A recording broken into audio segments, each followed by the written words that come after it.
n'hésitez pas à scanner les QR codes qui s'affichent. Ça vous donne une petite occupation. S'il n'y a pas d'autres étudiants qui rentrent, nous, on peut commencer sans les directeurs. Parce que s'il y a une réunion dernière, je ne sais pas si ça nous... Là, il y a une petite... 13h. Non, non, parce qu'après, ils se séparent en 3 groupes. Ah, il nous dit... Alors, on démarre, même s'il n'y a pas tous les... On a tous les enseignants. Il n'y a pas tous les enseignants. Ouais. Si, si, il y a tout le monde. Vous êtes tous là?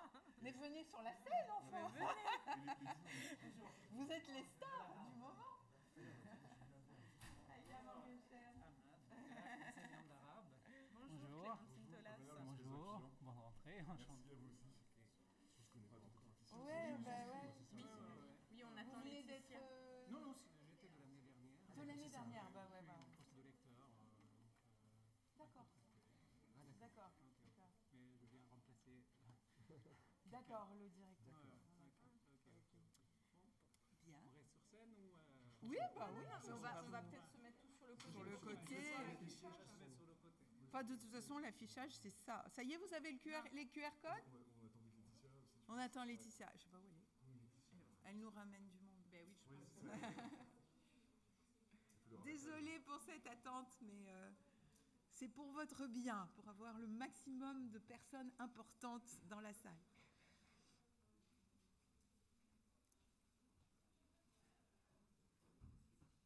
Parce que chaque fois, elle fait un petit mot. Elle Présente le service de santé. moi, j'ai été juste... Ah, il commence par ça? Ouais. D'accord. Parce que j'ai fait que les étudiants étrangers pendant un moment, c'était un peu différent. Oui, étranger, je me suis dit, qui est-ce qu'ils vont mettre? Mais il y avait aussi Françoise. Et puis j'ai fait les étudiants américains avec la petite Marie. Marie-Marie, Elle est super mignonne. notre collègue en Ouais, ACE. moi je la connaissais pas. Très sympa. Mais en fait, c'est Annick son s'entend mari. très bien Je me disais comment est-ce qu'elle a poussé. Son mari est en thèse avec Christine Dumelo. C'est pour ça. C'est vrai? Oui, oui, parce que comme Christine et l'autre responsable de zone Amérique. Tu connais un peu l'équipe de la Miss J'ai jamais été Parce que, proche alors, américaine. non, mais mon père m'invite à manger chez lui. Je me suis retrouvée avec une je connais hyper bien Antonia. Bah, c'est Antonia qui connaît bien. Voilà, entre la fonction qu'elle a eue à Los Angeles et puis la coordinatrice des zones. Mais elle est partie. Qu'est-ce qu'elle a comme fonction? Ah oui, elle est responsable de quelque chose au département. Moi, je me mélange. Elle a pris quelque chose au département. Antonia? Ouais. Je sais pas ce qu'elle a fait. Bon, oui, on y va. Je vous laisse Parler direct. démarrer. Hop. Eh bien, nous allons démarrer. Voilà. Alors, d'abord, je suis là pour vous souhaiter la bienvenue. Welcome à tous et à toutes dans notre université Sorbonne Nouvelle. Je suis Alia Morgenstern, vice-présidente Europe de l'université. Je représente l'équipe présidentielle pour vous accueillir au nom de toute l'équipe. Et donc, nous sommes un président, 11 vice-présidents, 4 chargés de mission, donc Clémentine Tolas que vous allez rencontrer tout à l'heure. Et nous sommes tous là pour vous encadrer et vous aider à passer une année formidable, plusieurs années formidables dans notre université. Nous avons été renouvelés au printemps dernier et nous travaillons d'arrache-pied pour que tout se passe bien dans cette université. Nous sommes là aujourd'hui, toute l'équipe, vos directeurs de département ou leurs représentants, le représentant des étudiants qui va vous expliquer tout ce que vous pouvez faire en tant qu'étudiant dans notre université, la chargée de mission égalité et toutes les personnes que vous allez rencontrer aujourd'hui pour célébrer votre nouvelle vie d'étudiants et d'étudiantes dans notre université. Nous espérons que vous allez les savourer avec enthousiasme, en profitant pleinement de ces années consacrées à la construction de votre identité d'étudiants et d'étudiantes, avec enthousiasme, en profitant au maximum de ces années consacrées aux études et à la fraternité entre les étudiants. En venant étudiant à l'université, vous, plutôt que dans un autre type d'établissement, vous avez fait un choix précieux. Vous allez pouvoir pleinement profiter d'infrastructures public unique au monde. Vous allez pouvoir pleinement utiliser tout ce qui nous permet de faire les liens entre formation et recherche scientifique. Vous allez bénéficier de nos équipes pédagogiques composées d'enseignants et d'enseignantes dont beaucoup sont aussi des chercheurs et des chercheuses de haut niveau qui travaillent au sein d'unités de recherche que vous allez peut-être découvrir au cours de ces années, qu'il ne faudra pas hésiter à venir consulter à travers les événements scientifiques que nous organisons ou à travers les éléments qui vous seront transmis dans vos différents cours. Vous bénéficiez également d'une vie culturelle, artistique, sportive, sociale, aux facettes multiples, avec de plus en plus de possibilités de vivre des engagements citoyens concernant l'environnement, l'inclusivité, les liens entre les générations, dont mes collègues vont vous parler. La spécificité de la Sorbonne Nouvelle, c'est d'être une université centrée sur les arts, les êtres aussi, les êtres humains, les langues, les sciences humaines et sociales, et nous avons une place de leader dans la recherche et la pédagogie dans ces domaines. Depuis l'année dernière, avec notre arrivée dans ce campus magnifique que vous êtes en train de découvrir, que vous avez à peine découvert en franchissant la porte, déjà vous voyez cet amphi 350 que nous-mêmes connaissons peu, parce qu'il a été ouvert récemment, qui brille de tous ses feux au-dessus de vous, et nous espérons que les étoiles que vous avez au-dessus de vous brilleront aussi dans vos yeux, que ça fera scintiller vos yeux. Vous bénéficiez donc de conditions excellentes de travail. Nous vous invitons à vous en emparer pour construire votre vie étudiante et vous recommandons de vous renseigner sur toutes les activités que vous allez pouvoir mener en plus des cours avec vos camarades. Nous espérons que vous pourrez pleinement profiter de tous ces atouts en passant le plus de temps possible sur le campus pour profiter de la magnifique bibliothèque du restaurant universitaire qui n'est pas le plus gastronomique qui soit, mais qui est très utile et où vous pouvez construire des amitiés, de ces salles de cours, de ces salles de sport, ces pianos, ces espaces verts, même s'ils sont petits, ils sont là et ils sont très jolis, ces lieux de convivialité et de l'environnement parisien qui nous entoure. En tant qu'étudiant ou étudiante de la Sorbonne Nouvelle, vous bénéficiez à la fois de ce nouveau campus, mais de tous nos sites universitaires. Donc il ne faudra pas hésiter à vous rendre à la Maison de la Recherche, qui est à côté du Panthéon, dans le 5e arrondissement, à la Sorbonne pour, par exemple, aller voir le service des relations internationales qui est installé à la Sorbonne, à Condorcet, où il y a l'Institut des hautes études en Amérique latine, mais aussi bien d'autres lieux ouverts aux étudiants, comme toutes les bibliothèques universitaires de Paris, par exemple, et de nombreuses salles de sport vous sont ouvertes. Vous pouvez aussi être un étudiant ou une étudiante Sorbonne Nouvelle ailleurs dans le monde, jouer ainsi un rôle d'ambassadeur ou d'ambassadrice de votre culture, tout en vous imprégnant d'autres univers, que ce soit dans un autre pays d'Europe ou dans de nombreux pays dans le monde, en particulier évidemment les pays dont vous étudiez la langue et la culture, pour vous qui êtes étudiants de langues et de cultures différentes dans la salle, et bénéficier ainsi de nos partenariats à l'étranger. Donc on va vous renseigner très rapidement sur les différentes possibilités et j'espère vraiment, en tant que VP Europe, qui fait partie de la direction des relations internationales, que vous irez passer au moins un semestre à l'étranger durant vos études.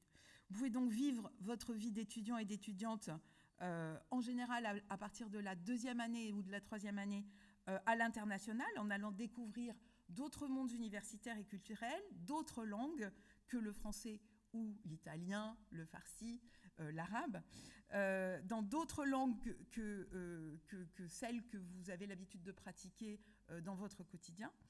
Vous pouvez faire un diplôme double ou un diplôme conjoint dans plusieurs pays en nouant des amitiés internationales.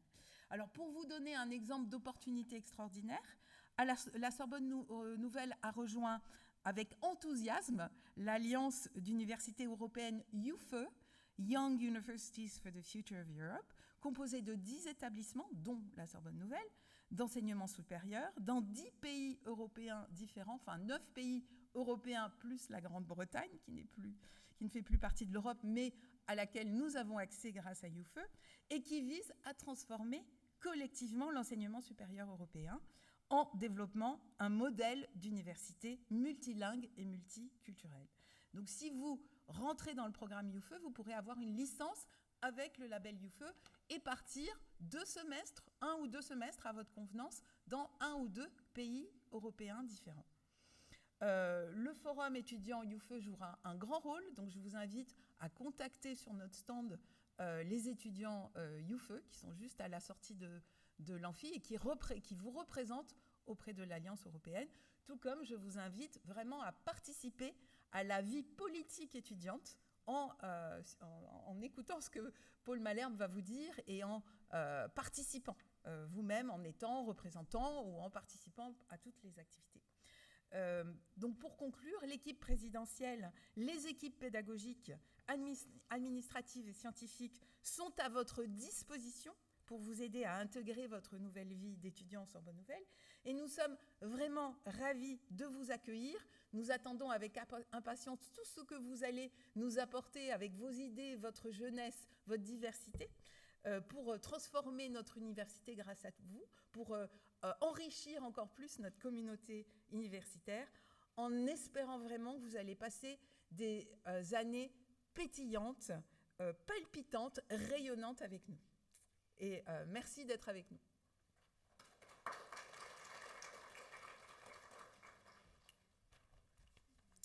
Bon alors, bonjour à toutes et à tous, bienvenue et toutes mes félicitations pour avoir intégré la Sorbonne Nouvelle. Donc cette université, elle est comme aucune autre, dans le sens où vous trouverez ici un enseignement qui est porté sur des valeurs sociales et humaines, et également où une bienveillance toute particulière est portée sur l'étudiant. Alors je ne me suis pas présenté, je suis donc Paul Malherbe, l'actuel vice-président étudiant de la Sorbonne Nouvelle. Mon rôle est de faire le lien entre la communauté étudiante, donc vous, les institutions, l'équipe présidentielle, mais également de défendre vos droits, vos intérêts et vos aspirations. Pour sortir un petit peu de ces banalités, j'aimerais porter votre attention sur l'intérêt de voir l'université comme un lieu qui dépasse l'enseignement. Alors oui, vous êtes inscrit ici, vous allez suivre un enseignement lié à votre cursus, mais c'est un petit peu la face visible de l'iceberg. En effet, l'université, et tout particulièrement la Sorbonne Nouvelle, permet à chaque étudiante et étudiant de participer activement à la vie de l'université. Participer à la vie de l'université, c'est participer à sa vie culturelle, associative, mais également à sa vie de campus, notamment en réalisant des projets individuels ou collectifs. Tous vos projets, ils sont accompagnés dans leur élaboration et dans leur réalisation en passant par le financement. Donc c'est les 2 services qui sont importants que vous devez connaître, qui vont vous accompagner dans vos projets. C'est le BVE, le Bureau de la vie étudiante, et le SAC, le service Action et Culture. Donc ces 2 services, ils sont présents aujourd'hui dans leur stand. Donc je vous invite à aller les rencontrer pour voir un petit peu ce que vous pouvez faire à la Sorbonne Nouvelle. Participer à la vie de l'université, c'est également participer à sa vie démocratique. Dans le milieu universitaire, les étudiants, ils ont une place toute particulière dans les décisions qui y sont prises. Alors on ne parle pas ici de délégués de classe comme vous avez pu connaître au collège ou au lycée. À l'université, la quasi-totalité des décisions qui sont prises, elles sont prises également par des étudiants et des étudiantes qui sont présents et qui vous représentent dans des conseils où jusqu'à 40% d'étudiants les composent. La démocratie étudiante, c'est un pilier du milieu universitaire. Elle assure la préservation et la défense de vos droits. Elle permet de faire entendre vos voix et vos besoins, mais pour ça, il est nécessaire d'y participer au quotidien. En vous intéressant à la politique de notre université, en vous intéressant aux élections qui auront lieu dans moins de 2 ans, notamment en vous présentant ou en vous faisant représenter en votant. Aux dernières élections, on a eu 7% de votants, c'est rien. C'est important que les étudiants puissent voter aux élections. Ça prend 5 minutes en général le vote, 5 minutes pour s'y intéresser aussi. Donc quand ça va arriver, je vous invite grandement de vous y intéresser et d'aller voter. Je vous invite également à vous intéresser aux syndicats qui vont peut-être venir faire une présentation plus tard ou qui ont leur stand en tout cas présent dans le hall. Ce sont eux qui vous représentent dans les conseils et dans les instances. Cette université, elle est tout bonnement exceptionnelle, ou du moins, elle a tout pour le devenir. Parmi tout, j'entends vous. Vous toutes et vous tous avez les clés pour rendre cette université exceptionnelle, en vous investissant dans sa culture, dans sa vie, dans sa démocratie, en faisant de cette université votre université. Parce que c'est dans cette université-là, vous allez passer une partie de votre vie, et cette histoire que vous allez vivre, elle restera gravée à jamais dans votre mémoire. Alors soyez-en les autrices et les auteurs, profitez, enrichissez-vous, et surtout, investissez-vous à la Sorbonne Nouvelle. Merci et bonne rentrée.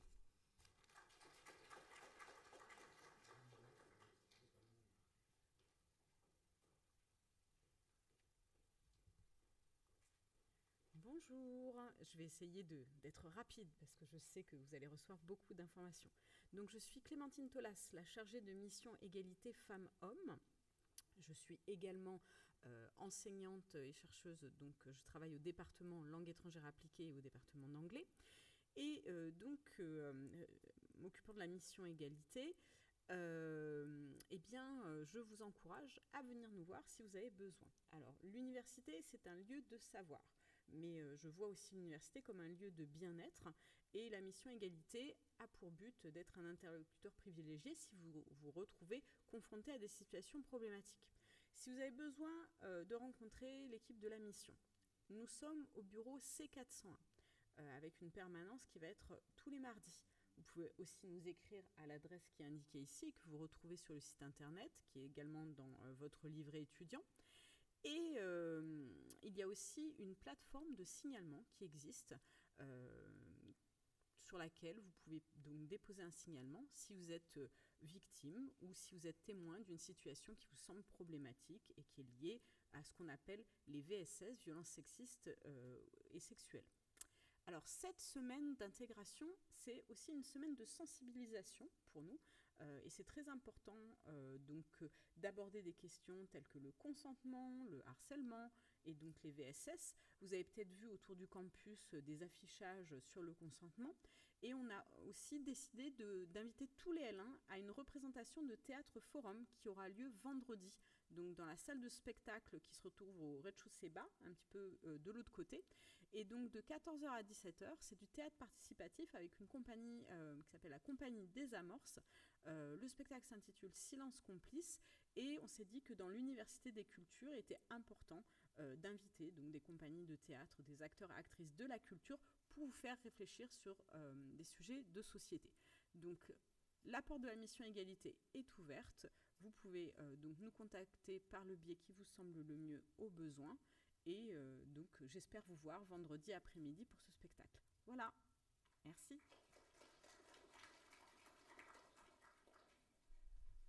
Bonjour, donc je m'appelle Laetitia Faudière, je suis la responsable du service information orientation carrière et au nom des services de l'université, je vous souhaite la bienvenue aujourd'hui. Parmi l'ensemble de ces services, il y a évidemment un service qui rejoint la notion de bien-être qui vient d'être évoquée, c'est le service de santé des étudiants que je vais vous présenter brièvement.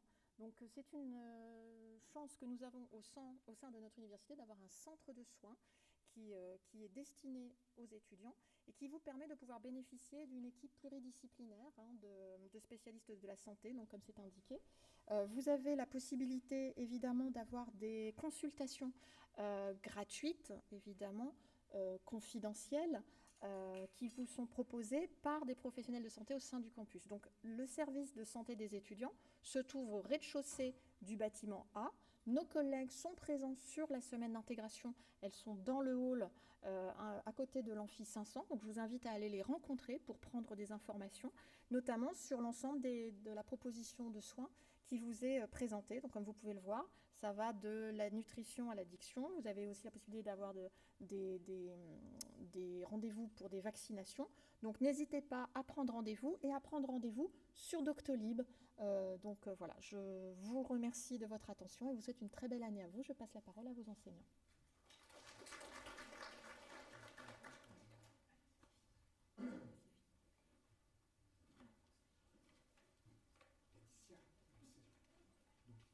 Les indianistes, on va dans une autre salle. Voilà, oui, tout à fait. C'est important quand même. Alors, je laisse la parole à vos enseignants. Donc, pour les étudiants d'études indiennes, vous allez être accompagnés par votre enseignant et votre secrétaire pédagogique à votre prochaine salle, qui sera donc la salle B115. B115, donc voilà, B115, donc bâtiment B, premier étage, salle 15. Et pour les voilà, et pour les étudiants de la L1 italien, votre réunion d'information sera le 12 septembre. Donc là, je laisse la parole au responsable pédagogique de la L1 d'études arabes.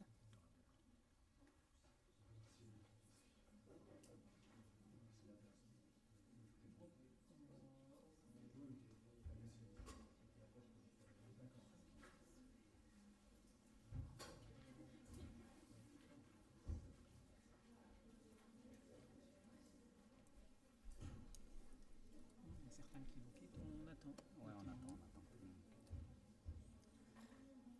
Et puis,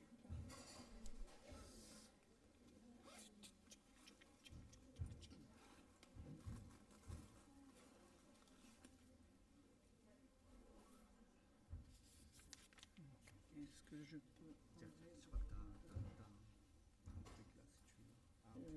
Oui, j'ai enlevé l'autre. Hop. De toute façon, on peut le fermer, peut-être. Pour ne pas être ébloui par la lumière. Et on le mettra ici. Voilà.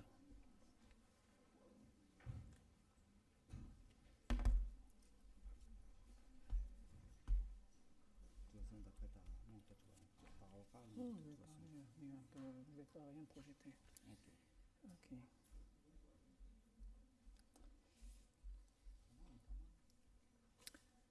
Donc, voilà, je me présente, Ahmad Dakak. Certains parmi vous me connaissent de l'année dernière, ceux qui passent de L0 à L1.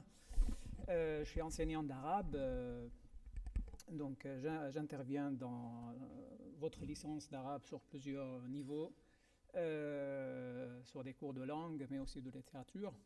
Donc, je suis là pour vous accueillir en remplaçant donc mes collègues de département des études orientales et surtout de la section arabe. Bienvenue à vous, donc à tout le monde, à ceux qui passent de L0 à L1 et à ceux qui vont intégrer cette année donc un parcours qui va commencer par un L0. Donc je commence par la distinction entre ces deux éléments. C'est quoi un L0, c'est quoi un L1. Donc intégrer un L0, c'est s'adresser aux étudiants qui n'ont aucune notion de l'arabe auparavant.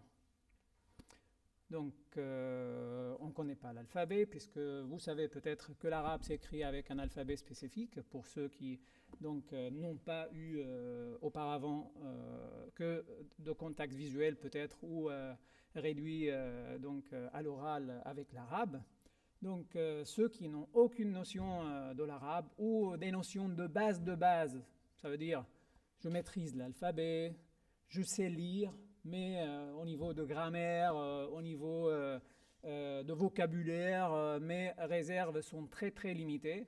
Ce public est aussi donc bien encouragé à intégrer un cursus de L0. De toute façon, comme vous le savez, peut-être demain, ceux qui hésitent, qui ne savent pas se déterminer, demain il y aura un petit test de positionnement. Une petite évaluation qui se tiendra demain.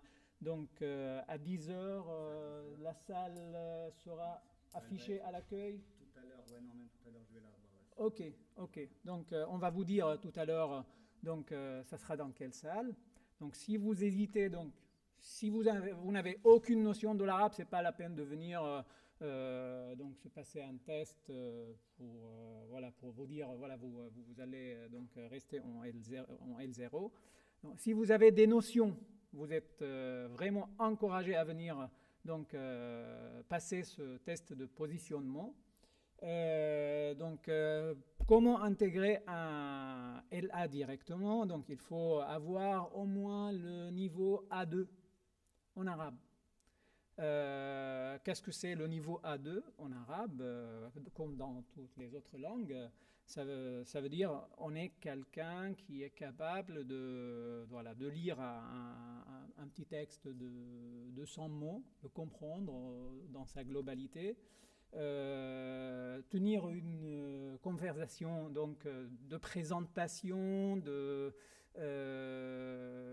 présentation, une communication courte mais un peu développée, savoir dire qu'est-ce que je fais, qu'est-ce que j'ai fait, qu'est-ce que je fais actuellement, qu'est-ce que je vais faire. Avoir quelques bases aussi linguistiques et grammaticales de l'arabe. Ce public-là peut intégrer directement le L1.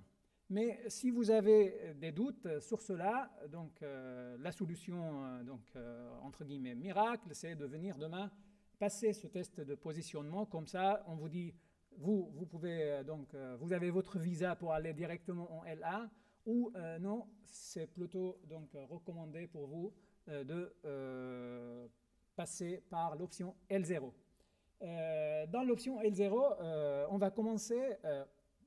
ou les collègues plutôt cette année vont commencer avec vous par l'apprentissage de système graphique de l'arabe. Ça veut dire maîtriser l'alphabet. Certains parmi les candidats qui vont se présenter ou qui vont être recommandés pour le L0 maîtrisent déjà l'alphabet. D'accord? Donc les 2-3 premières semaines peuvent être pour eux un peu ennuyeux. Mais je vous encourage vivement, de toute façon l'assiduité est fortement recommandée et reste obligatoire aussi, sauf pour certains étudiants, on va évoquer ça tout à l'heure. Je vous encourage vivement à ceux qui maîtrisent l'alphabet et qui attendent la suite, donc à venir même assister à ces cours de l'apprentissage de l'alphabet, puisque vous allez en même temps découvrir la manière dont l'enseignant, vous allez avoir plusieurs enseignants qui vont s'occuper de l'alphabet, et chacun va enseigner, va vous donc aider à maîtriser l'alphabet à sa manière. Donc vous allez voir aussi plusieurs manières d'enseigner l'alphabet vous-même, qui vous pouvez être destiné par la suite à être enseignant donc de l'arabe. Donc c'est utile aussi pour ces gens qui maîtrisent l'alphabet de venir assister à ces cours pour voir les méthodes diverses, les manières diverses d'enseigner l'alphabet dans un futur qui est peut-être pas lointain. Vous pouvez être amené à enseigner l'alphabet vous-même, même au courant de votre année L1, L2, vous pouvez donc faire des cours destinés aux enfants, par exemple, pour apprendre ce que vous avez acquis, ce que vous avez maîtrisé à l'arabe, à l'université de l'arabe, et comme ça, vous profitez de l'expérience de votre enseignant, de vos enseignants, dans cette phase d'enseignement de l'alphabet. Ensuite, vous allez voir et découvrir d'une façon directe plusieurs façons d'écrire en arabe, puisque chacun, comme en français, chacun a sa manière d'écrire, de dessiner. Et vous allez voir ça, vous avez l'occasion ici, dans ces 2-3 semaines, je parle là de L0, de voir ça en direct avec votre enseignant. Donc ne dites pas non, ça c'est une question que je maîtrise, je ne vais pas me perdre mon temps donc durant ces 3 semaines à venir apprendre que l'alphabet, et il n'y aura pas que l'alphabet.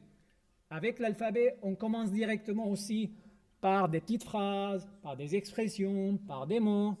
Il y a l'aspect culturel, on va parler aussi de l'histoire de la langue un petit peu. On ne va pas vous préparer à être spécialiste dès le départ de l'histoire de la langue arabe, mais on va évoquer tout ça, même dans la phase de l'apprentissage de l'alphabet.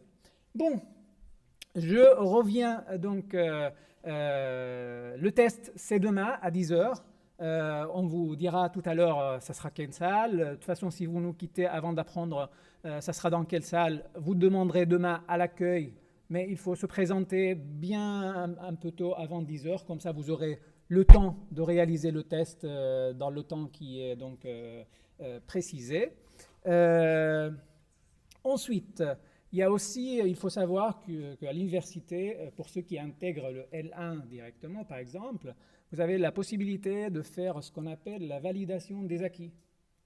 Donc, dans la brochure que vous pouvez, la brochure est téléchargeable sur la page de département. Donc, vous pouvez consulter cette partie. De toute façon, je vais vous parler un petit peu de ça.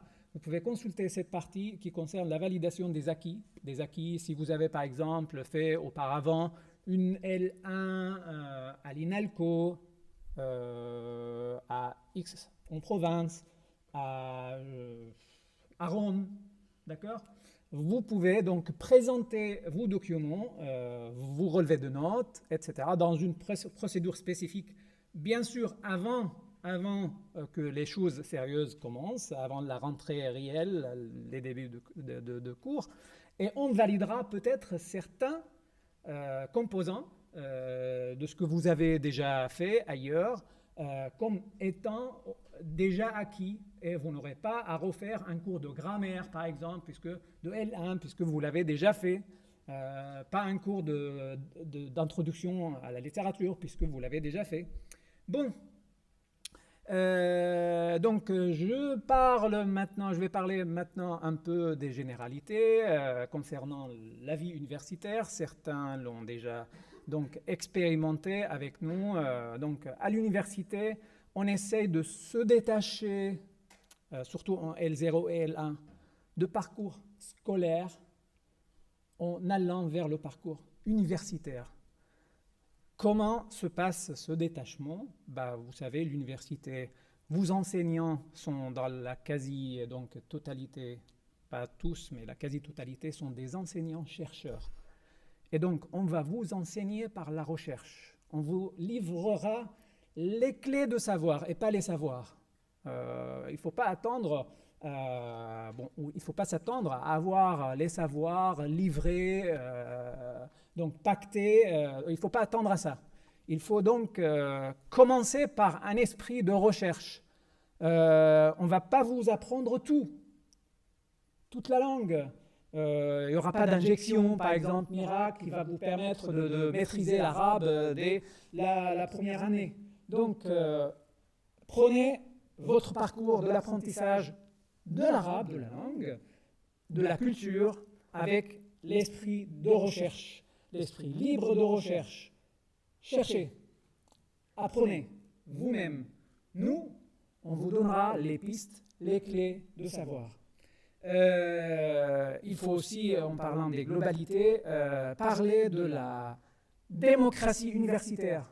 Donc, à l'université, on vous consultera pour vos représentants. On vous consultera aussi pour choisir aussi certains composants pédagogiques, par exemple, pour l'organisation d'un test. On ne va pas vous décider comme ça, de jour au lendemain, de vous dire, voilà, un tel jour, on passera un tel test, etc., sauf dans des conditions spécifiques que certains ont connues l'année dernière, là où on était donc privé de notre lieu de rencontre durant certains moments. Bon, mais habituellement, on vous consulte à l'avance, par exemple, pour fixer une date pour un contrôle qu'on passera entre enseignants et étudiants. On va dire, on a 2-3 dates, on vote, on choisit, on fixe. Donc, la démocratie universitaire, ça se passe dans les cours, dans les couloirs, pour les choix de représentants, même pour le choix de président de l'université. Tout ça se passe par la démocratie. Donc, n'hésitez pas à participer dans cette démocratie. C'est une expérience unique que vous n'allez pas peut-être avoir dans la même forme dans les autres phases de votre vie active par la suite. Concernant les cours, il faut savoir aussi, je parle là encore des globalités, qu'à l'université, on a ce qu'on appelle cours magistral, on a ce qu'on appelle travaux dirigés, et on a ce qu'on appelle travaux pratiques. Donc, il y a 3 types de cours. Ça, vous allez avoir sur votre emploi de temps, que vous allez découvrir cet après-midi devant le bureau de secrétaire de département. Donc, vous allez avoir l'emploi de temps de L0 et de L1 affiché.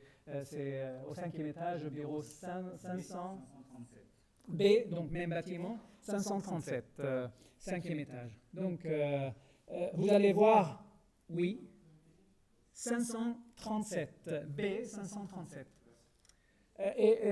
L'emploi de temps sera aussi communiqué dans votre espace, je vais vous parler aussi de ça, dans votre espace étudiant, dans votre e-Sorbonne, on parlera aussi de ça. Donc e-campus, je vais parler un peu de ces choses spécifiques juste après avoir dépassé les globalités. Donc cours magistral avec l'abréviation, vous allez le reconnaître avec l'abréviation CM. Travaux dirigés, donc ça sera TD.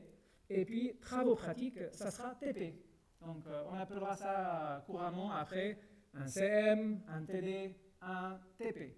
C'est quoi la différence entre ces 3 types de cours? Dans le cours magistral, on vous livre les clés que je viens d'évoquer. L'enseignant, durant les 2 heures de cours, c'est 1h30 en L1, 2 heures en L2, en L0, L1. Donc l'enseignant vous parle, comme ça, comme je suis en train de vous parler, vous livre les savoirs qu'il a, d'accord? vous donne les grandes lignes d'une thématique grammaticale, littéraire, etc. Et vous écoutez. Bien sûr, vous allez interagir avec l'enseignant durant certains moments de cours, poser vos questions, pour demander d'éclairer certaines choses. Mais le maître de conférence, c'est lui qui s'occupe de vous livrer l'information, les savoirs, les clés de savoir. Dans les cours TD, le travail se fera à moitié-moitié. Donc, c'est vous qui vous allez, les étudiants, avec l'enseignant, donc d'après l'appellation, travaux dirigés. Donc, l'enseignant est là pour diriger vos travaux, pour orienter vos travaux. Donc, cela signifie que là, c'est à vous d'interagir. La moitié du temps, c'est à vous. Donc, il faudra s'investir et présenter ce que vous avez aussi comme savoir, ce que vous avez préparé aussi comme savoir. On bascule au troisième volet, travaux pratiques. Là, c'est pour pratiquer tout ce que nous avons appris dans le cours magistral, mais aussi dans les cours TD. Et c'est de la pratique. Donc là, c'est 99% de travail à vous. Là, j'exagère un peu. 90% de travail à vous et 10% de correction de la part de l'enseignant. C'est ça, les travaux pratiques. Beaucoup de pratiques sur tout ce que vous avez appris en grammaire, on a dit en littérature et en pratique de la langue. Bon. Y a-t-il une question sur ce que je viens de dire jusqu'à maintenant? Non? Maintenant, on rentre dans les choses spécifiques. Quel arabe vous allez apprendre ici à l'université? Et là, je m'adresse surtout aux primo, donc admis cette année. Donc, l'arabe que vous allez apprendre à Paris 3, c'est ce qu'on appelle l'arabe standard. C'est quoi l'arabe standard? C'est l'arabe utilisé aujourd'hui partout dans le monde arabe. Partout dans le monde arabe, dans la communication, on va dire, officielle et pseudo-officielle. Dans les médias. C'est une langue intermédiaire. D'accord? Ce n'est pas l'arabe classique. Certains l'appellent aussi l'arabe moderne. C'est cette langue qu'on va vous enseigner.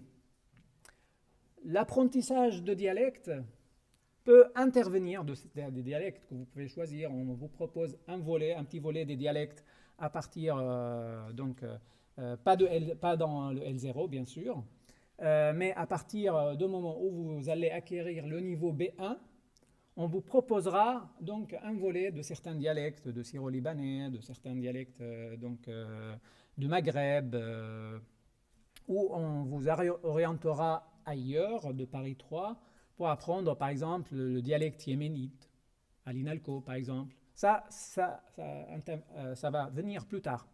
Mais l'arabe que vous allez apprendre ici, c'est l'arabe standard, utilisé partout dans le monde arabe, mais aussi partout dans les universités arabes et non arabes, en Europe, en Amérique par exemple, ou en Asie. Il y a aussi partout des départements des universités qui proposent donc des cursus d'arabe. Partout dans le monde, c'est cet arabe qui va être enseigné et appris. Y a-t-il une différence entre ce que vous avez entendu entre l'arabe classique et l'arabe standard, l'arabe moderne? Oui, mais pas autant que la différence entre le français classique, par exemple, ou le français moderne. Bon, ça n'a rien à voir avec cette comparaison, c'est incomparable à ça. Avec l'arabe standard que vous allez acquérir, que vous allez donc apprendre, vous allez avoir dès les premières semaines, je n'exagère pas, dès les premières semaines en L0, ce que vous êtes en train d'apprendre vous donnera certains niveaux d'accès à plus de 15 siècles de registres linguistiques. Donc, certains accès qui va augmenter, bien sûr. Ce niveau d'accès va augmenter en avançant donc avec votre apprentissage de l'arabe. Donc, en L1, vous allez avoir des cours sur la littérature classique, par exemple, et lire un petit texte de récit, donc de prose, qui relève de la période pré-islamique, par exemple, avec ce que vous avez acquis en L0 et au début de L1. Donc, cet arabe, l'arabe standard, vous permettra de travailler les textes classiques, les textes traditionnels, les textes religieux, les textes donc littéraires, les textes philosophiques aussi, puisque on a de tout dans la culture arabe, donc surtout pendant les Moyen-Âge, et passant à l'époque moderne aussi, de la science, de la médecine en langue arabe. Donc, bon, vous n'aurez pas besoin peut-être d'aller dans ces registres, mais avec ce qu'on vous enseigne, vous aurez accès à tout ça.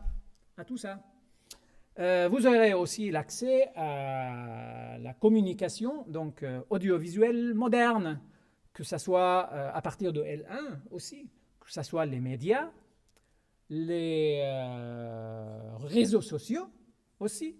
Vous pouvez commencer à communiquer, à consulter ce qui est publié sur les réseaux sociaux à partir donc de la fin de l'année L0 et de L1.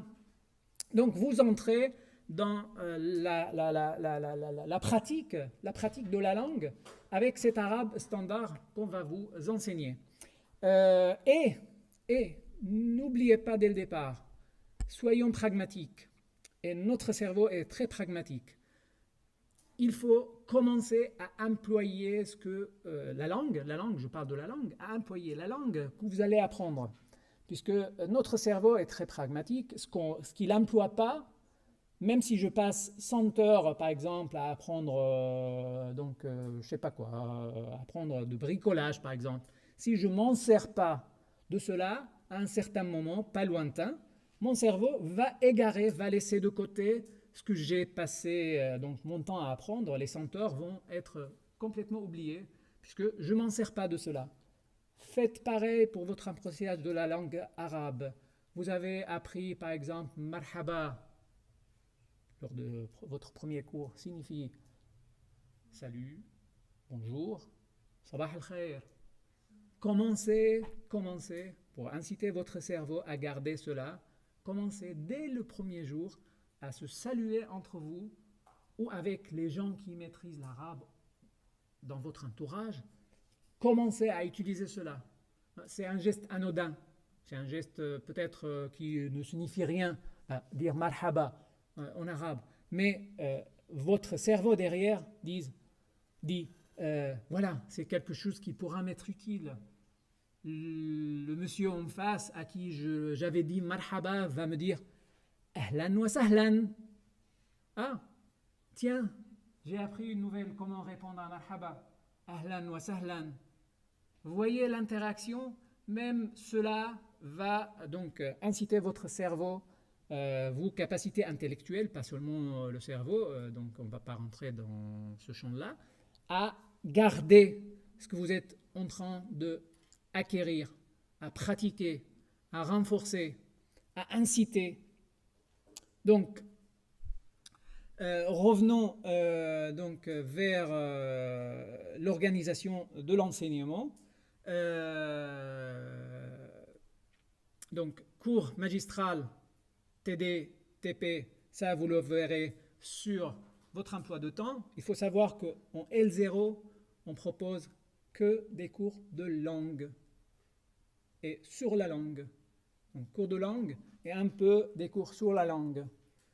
Mais vous allez voir grammaire en CM, grammaire en TD, grammaire en TP, pratique de la langue, donc expression orale. Il n'y a pas expression orale en CM, mais en TD et en TP, expression écrite, TP et TD. Donc compréhension de l'oral, compréhension de l'écrit. Donc tout le L0, vous passez votre temps à apprendre la langue, à pratiquer aussi la langue. Ensuite, c'est en L1 que vous allez passer donc, votre temps universitaire à apprendre la langue, mais aussi la culture arabe. Dans la culture arabe, on peut parler de la littérature classique, moyenâgeuse ou moderne, ou contemporaine. On peut parler de ce qui est études sociales, économiques un peu, politique, pourquoi pas, l'histoire du monde arabe, l'histoire de l'islam, l'islamologie. Donc, beaucoup des choses à acquérir et à apprendre. Je reviens vers les phases de préparation à la rentrée. Il faut procéder à ce qu'on appelle l'inscription pédagogique. Là, je vous laisse parler un petit peu de ça. Je prends une petite pause et je vous laisse le secrétaire et responsable administratif de l'UFR donc vous parler des choses administratives. Monsieur Thierry et Paul est là aussi pour vous aider. Bonjour à tous, je me présente, Paul Thierry, je suis votre secrétaire pédagogique et gestionnaire. Mon rôle, c'est de m'occuper de vos inscriptions pédagogiques, de vous sortir vos résultats. Je suis une aide, que ce soit par mail, par téléphone. Comme je vous disais, on est en B537, n'hésitez pas à venir. On est ouvert de 10h à midi et de 14h à 16h tous les jours. Pour tous ceux qui me connaissent certaines années, voilà, j'espère être un soutien pour vous. Vous pouvez venir parler dans mon bureau de tout problème qu'il peut avoir, pas forcément par rapport au cours. Vraiment plus sans jugement. On va essayer avec le corps enseignant aussi de vous soulager pour que vous soyez vraiment concentrés sur vos études. C'est le plus important. N'hésitez pas s'il y a des questions, même s'il y a des propositions, puisque voilà, vous êtes vraiment, c'est vous qui vivez votre année scolaire. Pour beaucoup, la L1 ou la L0 est une nouvelle vie qui commence. L'université, c'est quand même, là, vous avez vraiment une grande indépendance comparée au collège ou au lycée. Donc vraiment, là, il faut croire en vous, c'est surtout ça. Et comme je vous dis, mon but, c'est vraiment de vous accompagner, que cette année soit une réussite et pour les prochaines. Et voilà, je dis, vous êtes comme mes enfants, en espérant que vous allez jusqu'aux licences, master et que vous validez. Moi, là, je vais vous parler vraiment au niveau inscription pédagogique. Vous allez avoir le 11 septembre pour les L1, j'ai oublié l'heure, je crois que c'est 10h, pouvoir faire vos inscriptions pédagogiques en ligne directement. Normalement, c'est pour tous ceux qui ont fait leur inscription administrative. Donc, si vous avez un problème administratif, venez me voir là après la réunion. On va essayer de trouver une solution, même si ce n'est pas mon ressort. On essaiera de trouver avec les collègues de la scolarité. Au niveau de l'inscription pédagogique, donc voilà, pour les L0, ce ne sera pas très difficile parce qu'en fait, vous allez juste choisir les enseignements et le groupe qui vous sera attribué, je pense, à partir de demain. À partir de la première semaine, vous serez dans les groupes. Pour ceux qui sont en L1, il y aura les choix de BET, des cours de langue. Donc c'est pour ça qu'il faut aller assez rapidement en espérant que vous avez pu terminer et finaliser votre inscription administrative, puisque si vous ne l'avez pas fait, ce sera difficile de faire votre inscription pédagogique. Mais comme je vous dis, pour tous ceux qui ont des problèmes, qui ont eu un souci au niveau administratif, n'hésitez pas à venir me voir. Je vous parlais aussi tout à l'heure, M. Dakak a parlé des validations d'acquis. C'est en fait, on vous exempte d'un enseignement. Par exemple, pour les L1, si une de vous a fait un master ou une licence, il peut avoir validé son anglais, donc il n'aura pas à le repasser cette année. Mais pour cela, il faut nous justifier avec un relevé de notes. C'est-à-dire, il faut envoyer un mail au responsable et mettant le secrétariat en copie. Vous allez avoir, je vais vous communiquer l'adresse du département. Et aussi, il y a le CTI, je ne sais pas si vous savez ce que c'est au niveau de l'examen final, c'est-à-dire pour toutes les personnes qui travaillent, qui ont un double cursus, ou un problème de santé. Et tout cela, pour le travail, il faut justifier avec le contrat. Pour le double cursus et le certificat de scolarité, Et pour la santé, bah, c'est un justificatif médical. Et pour ces personnes-là, en fait, c'est-à-dire vous n'avez pas besoin de venir suivre le cours dans sa globalité, mais il y aura un examen la dernière semaine du semestre pour que vous validez. Donc voilà, je pense que j'ai à peu près tout dit. Je ne sais pas si vous avez des questions. Et vraiment, j'insiste vraiment. Je sais que c'est pas facile, mais n'hésitez pas.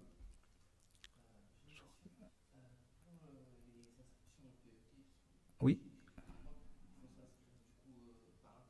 exactement. Non, vous allez tout faire par Internet en espérant que vous puissiez le valider. Après, oui, s'il y a un problème de finalisation d'inscription pédagogique, il faudra ou me voir ou sinon le BET. Mademoiselle. Tout sur un IP Web, ce sera sur IP Web. Vous allez normalement, si vous allez sur le site de Paris 3, la première page, il y a écrit rentrée 23-24 avec un fond orange, vous cliquez dessus et il y a toutes les étapes et toutes les démarches à faire si c'est votre première inscription. Donc, n'hésitez pas à terminer votre inscription administrative. Il y a plusieurs phases d'inscription. Inscription administrative. Suivi par la suite, ça va ouvrir donc bientôt l'inscription pédagogique. Donc, création de votre espace sur e-Sorbonne, e-Campus, création de votre adresse mail spécifique qu'il faudra utiliser. Oui, l'activation de votre adresse mail. Sur la base, bien sûr, si vous n'avez pas votre carte d'étudiant, vous ne pouvez pas activer votre espace e-Sorbonne, e-Campus, IP-Web, tout ça. Donc, terminez votre inscription administrative, passez à l'inscription pédagogique. Qu'est-ce que je voulais dire aussi? Donc, activez votre adresse mail. Cette adresse mail, c'est la seule adresse à être utilisée pour la communication officielle avec l'administration de l'université, avec l'équipe donc pédagogique aussi. Gardez toujours en tête donc la nécessité d'envoyer vos mails en partant de cette adresse mail, donc de l'université. Ça c'est une chose. Deuxième chose, dans l'objet de votre mail, toujours indiquer votre cursus, votre niveau, l'année, L0, L1, etc. Et le numéro d'étudiant. Très important. Comme ça, on peut vous repérer donc facilement et on peut traiter rapidement vos requêtes, vos demandes. On a parlé, oui. L'inscription administrative, c'est ce qui poursuit la phase Parcoursup, d'accord, le visa pour intégrer l'université, et c'est pour avoir seulement votre carte d'étudiant et le cursus général. Vous savez que vous êtes... D'accord. Ah, d'accord. Ok. Ah, ok. D'accord.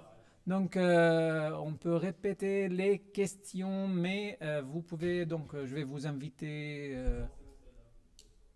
Ah, ok, les prochaines questions. Donc, la première question était, rappelez-moi juste la question, comme ça je le repose et je... Concernant le BET, l'inscription se fait sur IP Web, donc aussi. Et s'il y a un problème pour valider une inscription, etc., vous venez voir Monsieur Terry Paul dans son bureau. L'autre question, c'est quoi la différence entre inscription administrative d'abord, ça c'est la première phase, c'est pour avoir juste la carte étudiant. Je sais que je suis admis ou admise en L1 arabe par exemple, ou L0 arabe, mais cela ne suffit pas, cette inscription ne suffit pas. Il faudra le faire suivre par l'inscription pédagogique que vous allez réaliser vous-même sur le IP Web, là où vous allez choisir. Donc, en L0, il n'y a pas trop de choix, il n'y a pas... donc je vais parler de L1 maintenant.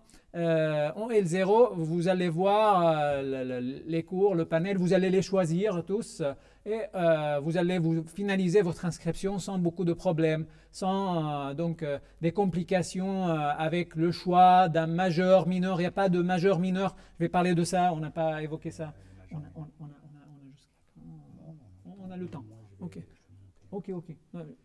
Bien, je vous souhaite une très bonne rentrée à tous et comme je vous ai dit, pour ceux qui ont le moindre souci, n'hésitez pas à venir en B537 et là je vais, d'ici une demi-heure, je vais afficher les emplois du temps et aussi elles seront sur la page du département sur le site.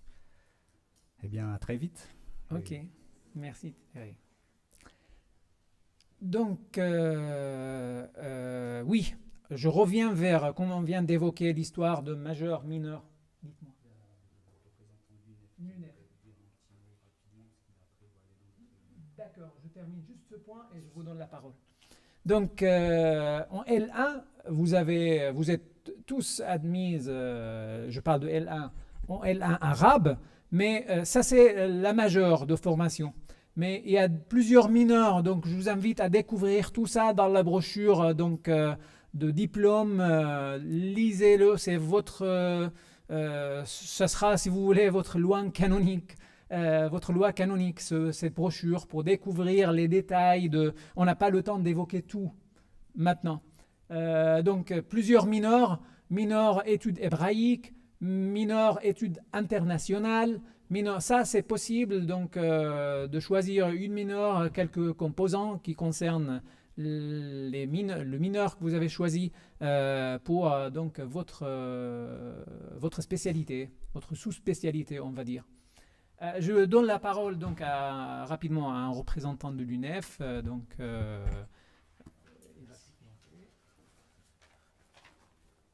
Ouais, bah du coup, rapidement, salut tout le monde. Je me présente, du coup, je suis Momo. Je suis représentant de l'UNEF. Pour celles et ceux qui ne connaissent pas l'UNEF, en gros, c'est un syndicat étudiant. Je ne sais pas si vous en avez déjà entendu parler ou pas du tout. Non, c'est un peu dramatique, ouais, bravo. Non, mais en gros, c'est un syndicat étudiant, donc qui dit syndicat dit défense des droits des étudiants, amélioration des conditions de vie des étudiants. Donc en gros, nous, on a 3 missions principales. La première, c'est vous informer par rapport à vos droits, vous informer par rapport à l'actualité du monde étudiant, parce que c'est quelque chose qui change tout le temps. Vous allez le voir, il y a quelque chose qui est valable aujourd'hui, qui n'est plus demain, etc. La deuxième mission, c'est celle sur la défense. En gros, il y a la défense qui est individuelle, donc un étudiant X ou Y qui a un problème avec ses cours, avec l'administration, avec la fac, les CROUS, ou tout problème en fait qui pourrait avoir une répercussion sur sur vos études et sur votre vie étudiante. Vous pouvez venir nous voir, du coup on va vous accompagner dans la résolution de ces problèmes-là et on va vous montrer aussi comment faire pour les résoudre pour que si ça se répète, vous puissiez les faire tout seul aussi. Et il y a aussi la question de la défense collective. Donc la défense collective, c'est plus sur un groupe d'étudiantes ou d'étudiants. Là, un cas concret, ça va être toute la bataille qu'on va mener contre les frais d'inscription différenciés. Je ne sais pas si vous avez un peu suivi ça. Les étudiants étrangers non Union européenne primo arrivant à l'université doivent payer des frais d'inscription en licence de 2700 € au lieu de 170, c'est qui est chaud, et un master 3700 € au lieu de 243, c'est qui est encore plus chaud en fait. Et du coup, l'université l'a mis en place pour des raisons diverses et variées, mais du coup nous on est comme ça parce qu'en fait c'est une sélection supplémentaire, une sélection qui se fait par l'argent et par l'origine. Et nous en fait c'est qu'on revendique, c'est une université qui soit ouverte à tous et qui soit émancipatrice, dans laquelle en fait tout un chacun peut en fait pouvoir s'émanciper, se développer personnellement, etc. La troisième mission, très rapidement, c'est l'organisation de la solidarité.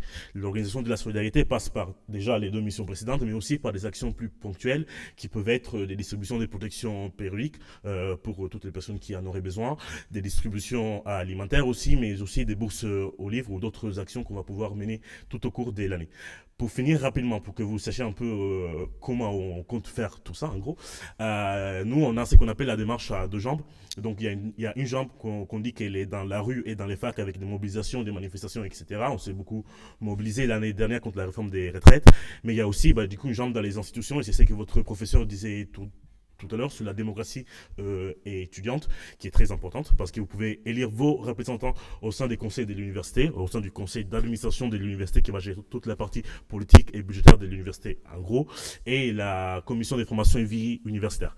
Et dernier point, on a du coup une implantation qui est locale, donc on est présent à peu près dans toutes les facs de France, c'est qui nous permet d'avoir une implantation aussi qui est nationale, et donc on est présent aussi dans les conseils nationaux de l'enseignement supérieur et de la recherche, notamment les conseils d'administration du CNUS, donc les CROUS au niveau national, mais aussi les conseils nationaux de l'enseignement supérieur et de la recherche, en gros qui est une instance du ministère pour laquelle du coup je suis élu pour l'UNEF. Voilà, grosso modo. Donc voilà, si vous avez des questions, n'hésitez pas à venir nous voir, on va vous accompagner, on va vous aider, et du coup, on va mener quelques actions. On va avoir une réunion de présentation bientôt. Et du coup, bonne année à toutes et à tous et bon courage pour vos études. Merci. Merci. Donc voilà la vie étudiante qui commence pour certains maintenant ou qui a déjà commencé pour d'autres ici. C'est une période que je regrette que le temps est déjà un peu passé pour moi et que je ne peux pas facilement réintégrer cette vie dans ces dimensions pour plusieurs raisons. Donc investissez-vous pleinement. Quel que soit votre profil, investissez pour vous vraiment pleinement dans cette vie étudiante. Je reviens donc vers les mineurs. Donc les mineurs, donc j'avais cité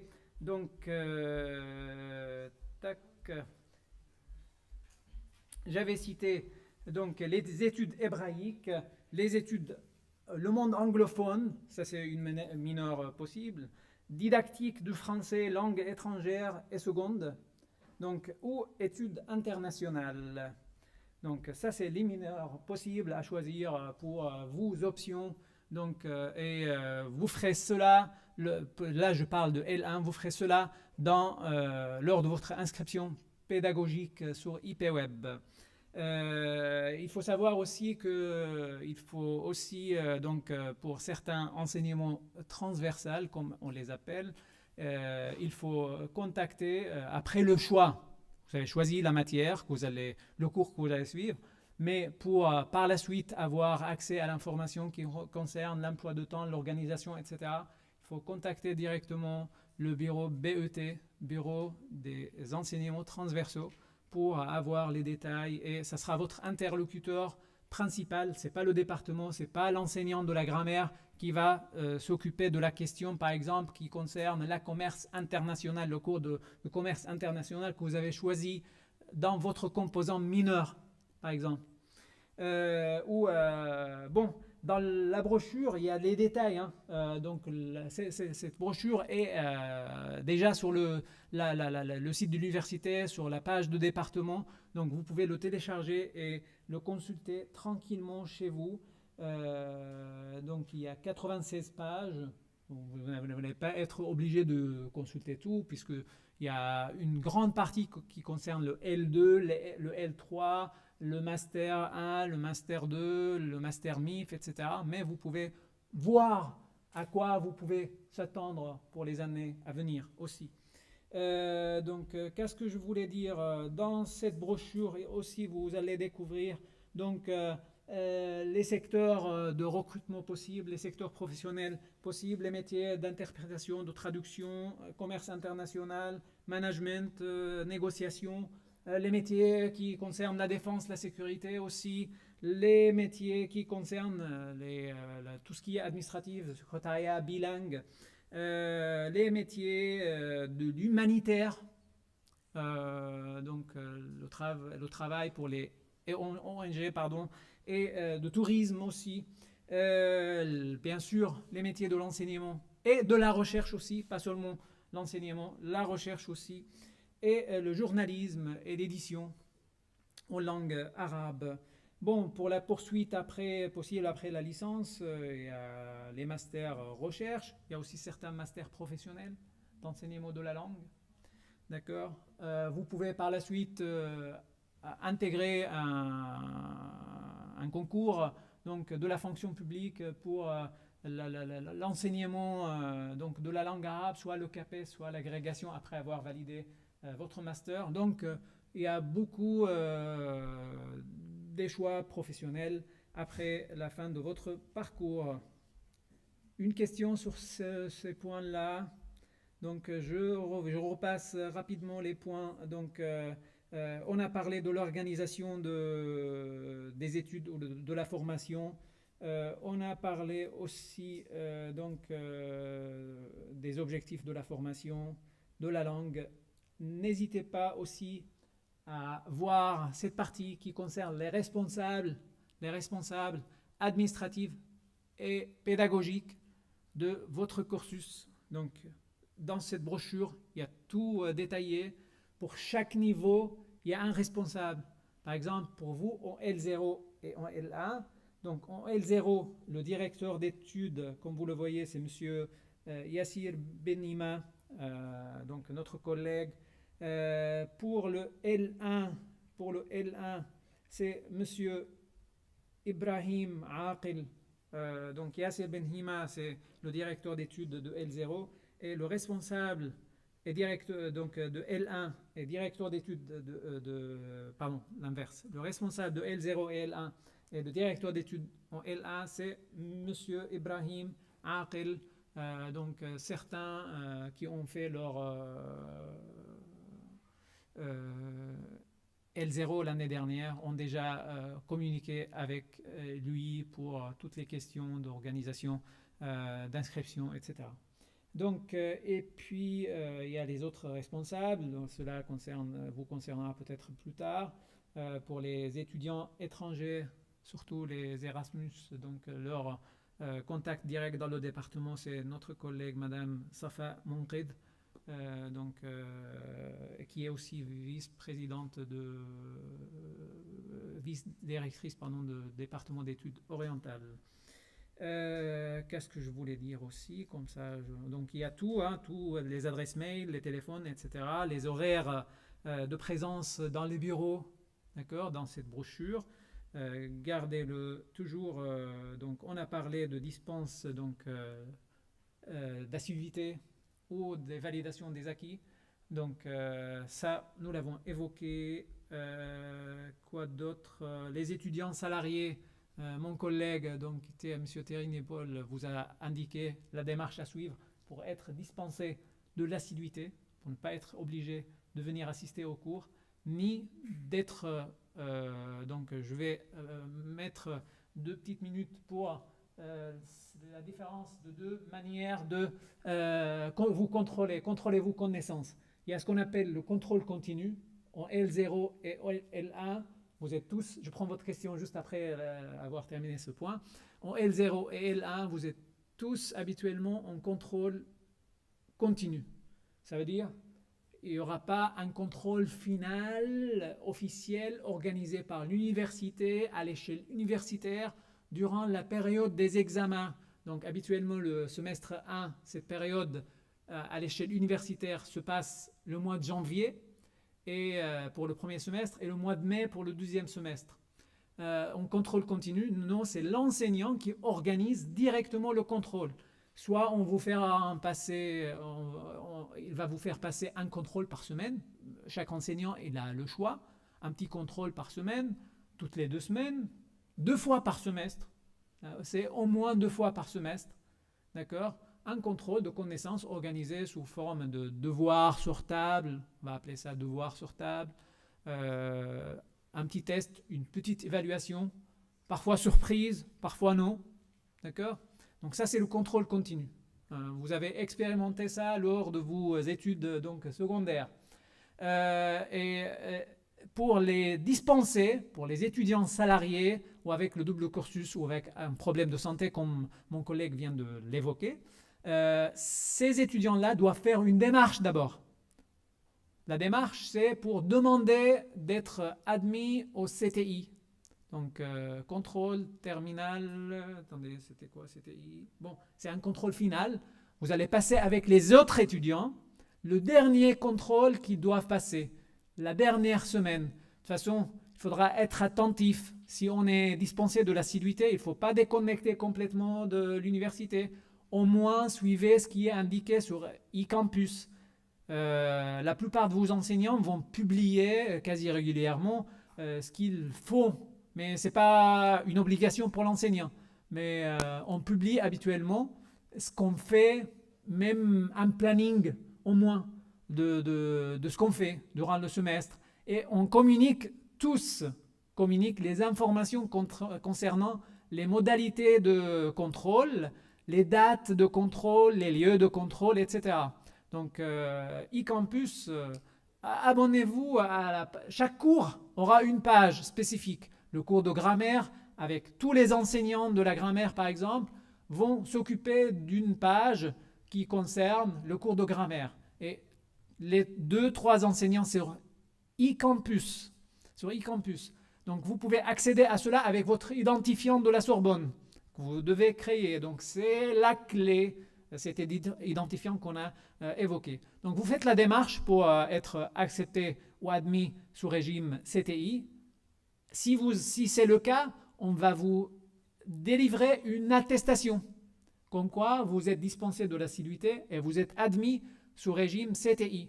Dans ce cas-là, il faudra surtout pas se présenter au contrôle qu'on organise au courant de semestre. D'accord? Vous pouvez, avec l'accord de l'enseignant, se présenter juste au titre de contrôle, mais il faut préciser que sur la page, vous êtes sur la page de votre, par exemple, copie que vous allez rendre, comme quoi vous êtes, de toute façon on vous expliquera ça après, comme quoi vous passez ce contrôle juste pour contrôler vos connaissances, mais vous êtes sous CTI, donc vous ne serez pas noté. Il faudra bien le préciser, parce que vous avez l'attestation de dispense de l'assiduité et de passage au contrôle final. Donc il faudra dans ce cas-là juste passer le contrôle final. Votre question? Donc, oui, quand je dis salarié. Habituellement, oui, à plein temps, non. Non, partiel aussi. Le week-end, bon, c'est un travail. De toute façon, je voudrais dire que vous envoyez vos justificatifs. C'est pas à la parole. Hein. C'est pas je travaille ou je cherche de travail. Non, il faudra envoyer. Si on travaille, il faudra envoyer contrat. Et sur la base de ce contrat, on voit qu'est-ce que vous avez comme charge de travail. Si c'est seulement le week-end, vous n'allez pas peut-être avoir votre dispense d'assiduité, puisqu'il n'y a aucun cours qui se passe le week-end. D'accord? Donc, bon, double cursus, travail ou conditions de santé qui nécessitent donc le fait de se maintenir à la maison pendant longtemps. Oui. Non, tous les cours sont en présentiel. Aucun cours ne sera diffusé ou rediffusé. On pourra gracieusement, chaque enseignant est libre de le faire ou pas. Et il pourra donc soit donner un support sur eSorbonne, mais c'est un choix personnel de chaque enseignant, soit donc donner les grandes lignes de ce qu'il a fait ou ce qu'il va faire. Donc chacun fait ça à sa manière, comme il l'entend, mais aucun cours, tout est dispensé en présentiel. Et si par exemple Ahmad Dakkak, l'enseignant de la grammaire, a décidé de ne rien mettre comme support sur eSorbonne, il n'a pas l'obligation, ça c'est une chose. Deuxième chose, si je suis dispensé de l'assiduité, cela ne signifie pas que je suis dispensé d'apprendre et de chercher un moyen d'acquérir ce que l'enseignant a donné. Donc là, c'est l'interaction inter-étudiant qui va jouer. Ça veut dire, je dois avoir quelqu'un de confiance ou plusieurs personnes, bien sûr. Je préfère varier mes ressources si j'étais à votre place, varier mes ressources et acquérir, donc garder. Je ne peux pas donc venir le lundi, par exemple, puisque je travaille le lundi, je suis dispensé. J'ai une dispense totale d'assiduité, ok, mais je peux venir le jeudi, par exemple, où il y a le cours de la compréhension écrite. Je viens, j'assiste et je maintiens une relation avec mes camarades donc pour avoir ce qu'ils ont eu comme cours. Ça, c'est donc important.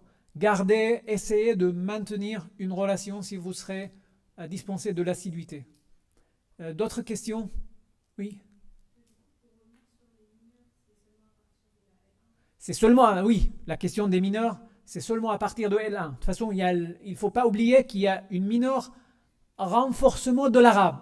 Ça signifie votre majeur sera arabe et votre mineur aussi sera arabe, renforcement de l'arabe. Là, vous allez avoir quelques options pour approfondir vos connaissances sur l'arabe, la langue ou la culture. D'accord? Si vous décidez que vous vous destinez seulement à l'arabe, à la langue, à la recherche, etc., bon, c'est toujours très utile de faire des ouvertures, études hébraïques. La langue hébraïque est une langue sœur de la langue arabe.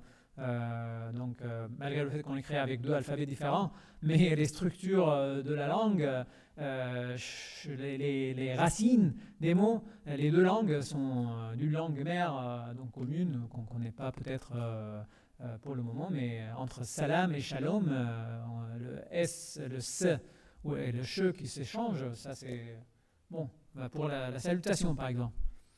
D'autres questions? Oui. A priori, d'une année à l'autre, vous pouvez changer, non? Oui, j'imagine qu'on peut changer d'une année à l'autre. Oui. Mais vous validez au moins la mineure que vous avez donc sélectionnée en L1, en L2. Donc en L1, études anglophones, ok. En L2, vous vous orientez peut-être vers les études internationales, commerce, etc. Rien n'empêche, j'imagine, à vérifier. Mais habituellement, je peux dire non, ça, vous pouvez changer. Oui.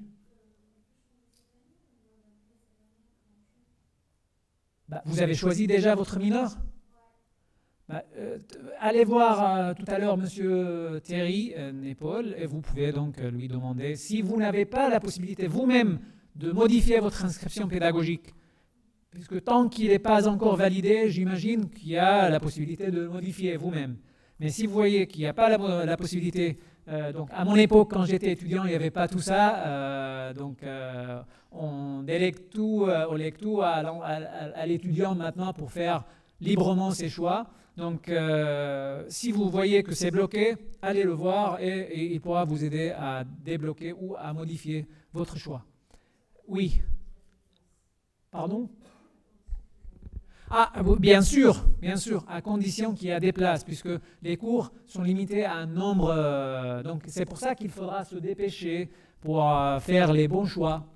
Donc, je vous présente aussi ma collègue Roula Assad. Donc, désolé, je la consulte. Vous avez vu, certains l'ont eu l'année dernière, donc qui s'occupera des cours de L0. TD de L1, TD de L0 aussi. C'est un TD de pratique de la langue. Très bien. Donc, il saura très bien vous enseigner, vous encadrer aussi et vous guider dans votre parcours à Paris 3, peut-être mieux que moi, en ayant déjà l'expérience d'étudier ici. Et d'être recruté à l'université, ça sera peut-être aussi le sort de l'un ou de l'une d'entre vous par la suite. D'autres questions? Oui?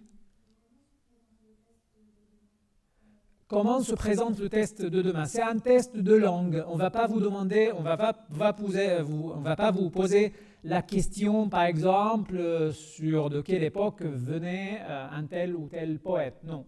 C'est une test de langue. Un texte de compréhension de l'écrit, c'est un test de l'écrit. Il n'y aura pas de compréhension de l'oral. D'accord. Et voilà, des questions à réponse multiples.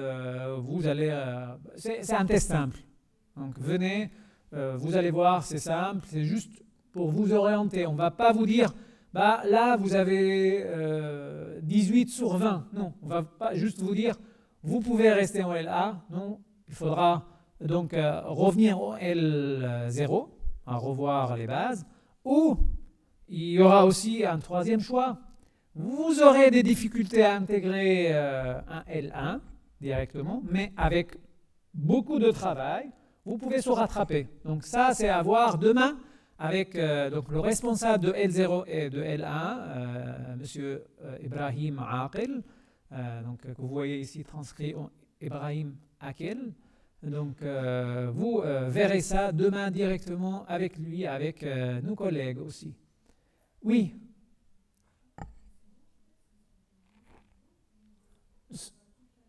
Non, ce n'est pas une remise à niveau. C'est une initiation, d'accord? C'est une initiation à la langue arabe. Là, durant la première partie, ça sera peut-être une remise à niveau pour certains qui maîtrisent par exemple l'alphabet au moins, mais maîtriser la lecture juste la lecture sans comprendre ce qu'on lit, ou l'écriture sans comprendre ce qu'on écrit, cela ne vous donnera pas l'accès à L1. Donc j'avais précisé quel niveau on pourra avoir pour... Donc c'est le niveau A2, on a dit avoir validé un niveau A2. Un niveau A2, c'est le niveau, si vous voulez, de bac LV3 arabe. Ça veut dire, je peux consulter un texte, certains peut-être l'ont déjà fait, un texte qui parle de l'émancipation de la femme dans le monde arabe, un texte qui parle de la démocratie début XXe siècle en Égypte, par exemple, un texte par exemple d'une page de 200 mots, et je peux élaborer un échange en arabe aux alentours de ce texte. Si c'est le cas, comme ça, vous pourrez intégrer directement le L1. Si ce n'est pas le cas, non. Bon, venez si vous hésitez. Si vous ne savez pas, venez demain pour le test de positionnement. D'autres questions? Oui? Non?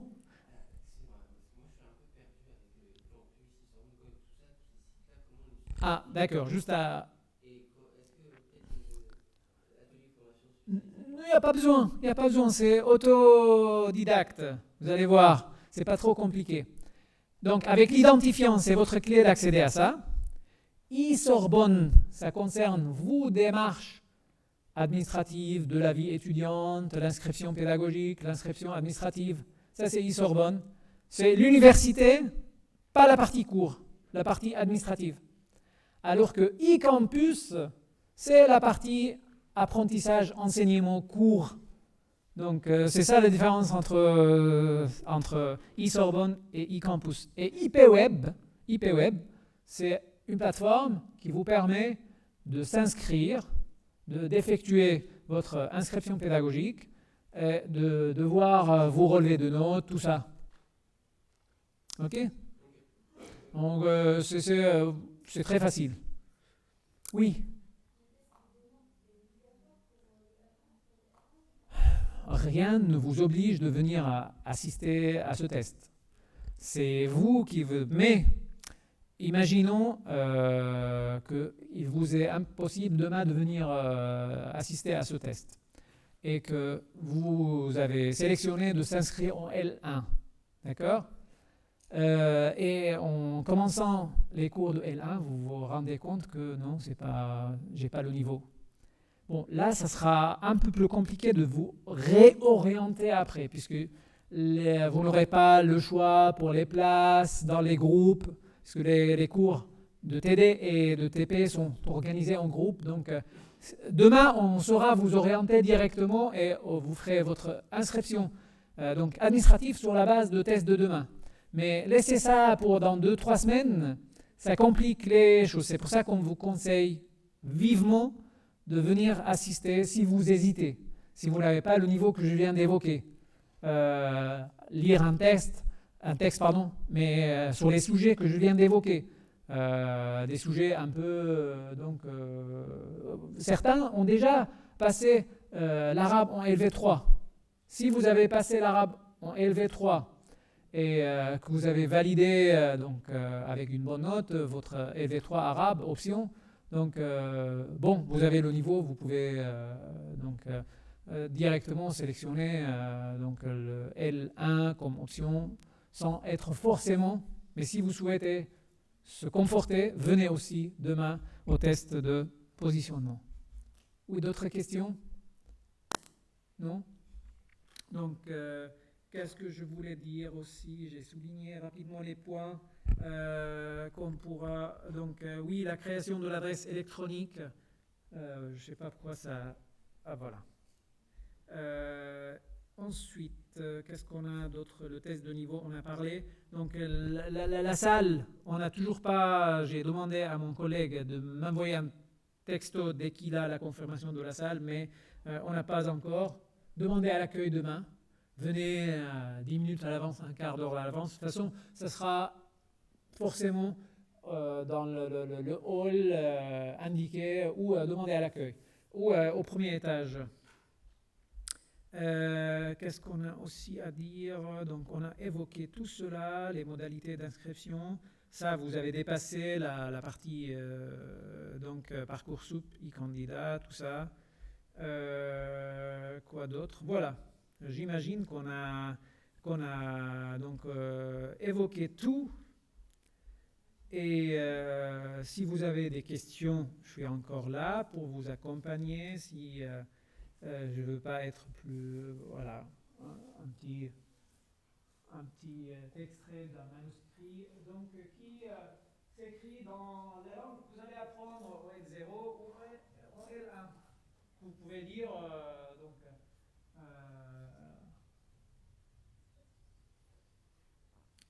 من بعد التفت إليه وقال له قيلت الوصية قال له نعم يا ملك الزمان. Je ne suis pas spécialiste mais je peux le lire.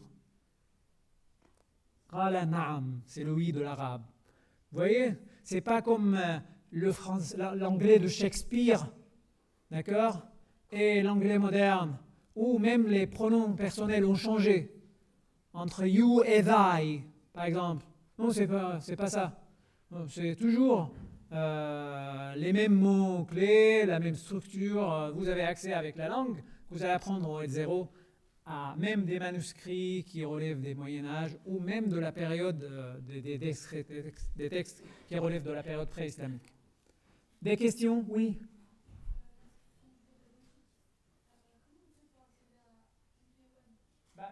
Comme mon collègue vient de l'expliquer, en accédant sur le site de la Sorbonne, il y a une banderole en orange qui vous explique que les inscriptions administratives se passent et les inscriptions pédagogiques, mais à une date, ça ne commence pas maintenant.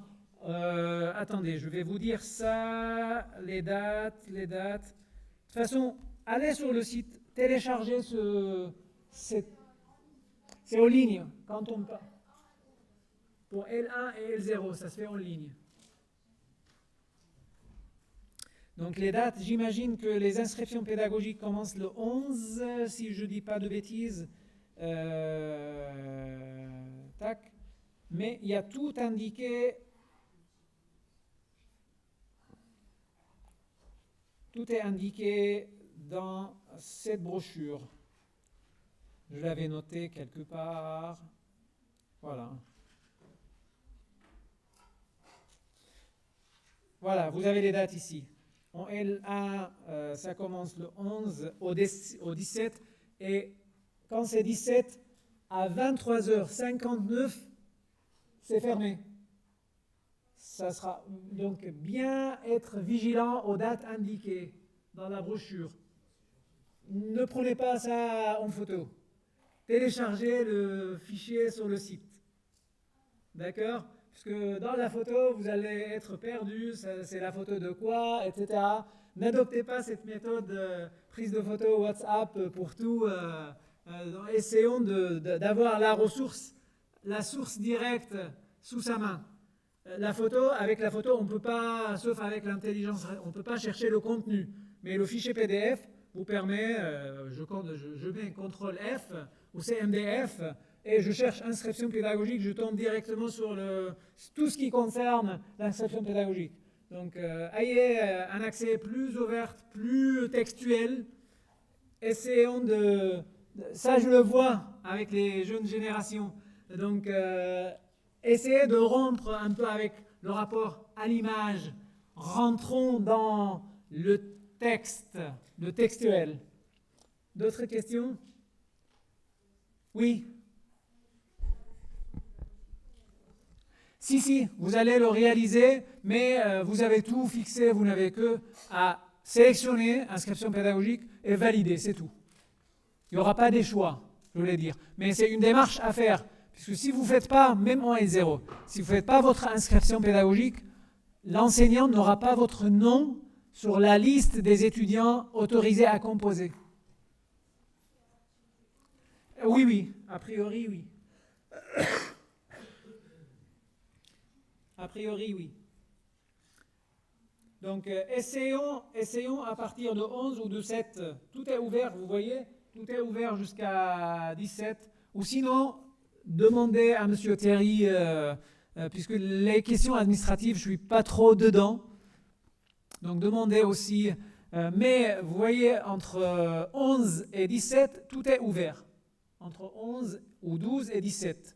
Même pour les masters. Bon, c'est encore tôt pour vous, mais bon, vous voyez les dates.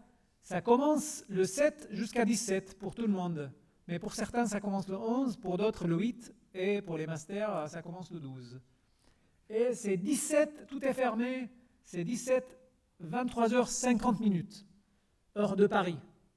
Une fois que le serveur, c'est pas votre horloge, c'est pas votre montre qui va décider de ça, c'est pas l'horloge de votre ordinateur, c'est l'horloge de serveur de Paris 3, bien sûr, qui est connecté au serveur mondial qui génère l'heure pour Paris.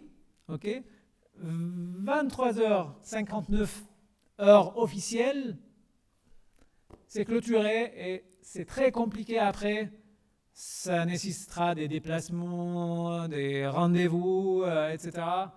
Pour pouvoir réaliser quelque chose que vous pouvez réaliser rapidement devant votre écran. Et vous avez 5 jours pour le réaliser. Ah d'accord. Très bien. Très bien. Ça c'est le robot. Bon, réduction des budgets, donc alliance. Bon, on ne va pas rentrer dans ça. D'autres questions? S'il n'y a pas... Oui. Non, ça c'est le bureau BET. Donc, elles permettront d'inscrire. Ah oui, pour valider. Si vous voyez, donc habituellement mon collègue valide automatiquement ce que vous avez choisi, il regarde, s'il n'y a pas d'inconvénient, il valide automatiquement. C'est ça, rappelez-moi les étudiants L0 de l'année dernière, quand vous avez fait votre inscription pédagogique, y a-t-il eu forcément une intervention de M. Thierry Népol pour valider? Non. Non. Voilà. Vous choisissez, vous validez vous-même, et une fois donc validé par l'administration, vous aurez votre inscription, votre contrat à la suite, l'application à la suite de cette démarche. L'application, l'IP Web, va générer un contrat pédagogique. Sur ce contrat pédagogique, vous avez les éléments que vous devez effectuer pour pouvoir donc valider votre année. Le contrat pédagogique, c'est un contrat signé entre vous et l'équipe pédagogique et l'université pour valider votre année. D'autres questions? Et sur la base de ce contrat, donc si l'enseignant, si dans votre contrat pédagogique, par exemple, ce n'est pas le cas, dans les majeurs, vous ne pouvez pas donc faire des choix énormes. C'est un choix de groupe, c'est un choix de sous-spécialité, etc. Mais dans les mineurs, vous avez un panel énorme des choix.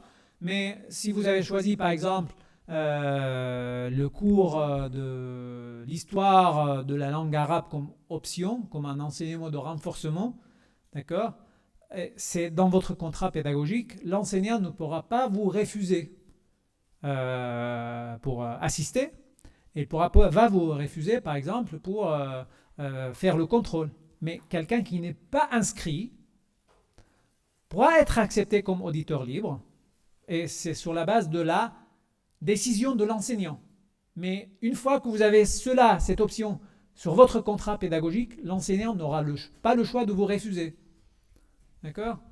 Comme on a parlé de liberté à l'université, vous avez le choix aussi, si par exemple, moi quand j'étais étudiant, j'ai un trou horaire entre deux cours, de 2 heures, 3 heures, 4 heures, et je vois qu'il y a un cours dans le département des études indiennes, par exemple, il n'y a pas de département d'études, dans la section indienne, ou dans la section anglophone, dans le département des langues appliquées, il y a un cours de, je sais pas, un atelier de théâtre qui pourra m'intéresser.